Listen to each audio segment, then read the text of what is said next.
Hey guys, getting to be that time of year. It's December 5th, 6th, around that time, starting to get cold in different parts of the country. And one thing I really struggled with over the years was keeping my feet warm. I know a lot of guys have that same problem, and I've done about everything possible. Really, the mistakes that I made were my feet got really sweaty and then would get cold, or I would cram too much into sock wise, like wear two pair of socks, and it would tighten up my boot and there'd be no circulation and my feet would get cold. So this system right here has really helped me and keep my feet very warm down into the upper teens.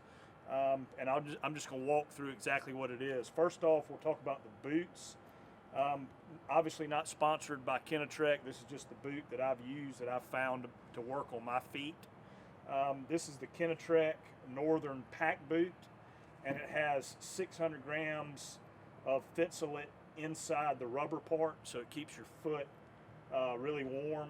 And I also ordered a half size bigger, so I wear a 11 and a half boot. These are a 12 because I know I'm going to layer socks underneath, and I want to be able to have some room for the circulation to get air in there. So that's one thing, guys and myself make a mistake of, is cramming too much in the boot. So you want to have room in there, and if you wear two pair of socks, that's going to fill up your normal size, and you're not going to be able to have the circulation. So recommend getting a half size bigger for hunting in cold weather. Really the key that kind of changed everything for me was this liner. Again, it's a Kenetrek boot liner. It's their ultra liner is I think what they call it. I have no affiliation with Kenetrek. I just use their stuff sheep hunting, and I was amazed when I'd wear this liner sock with a wool sock, and then my boots, I'd hike all day and I'd get back, my feet were dry. So I transferred that over to the whitetail world, and we might walk 200 or 300 yards up to a mile to get to a stand in the mornings, and your feet don't get super sweaty. But if they do, this liner takes all that sweat away from your foot and keeps your actual foot dry. They're amazing. I really can't say enough about these liner socks and how important they are. And then I couple that with their thick wool sock, and I got my cheat sheet here.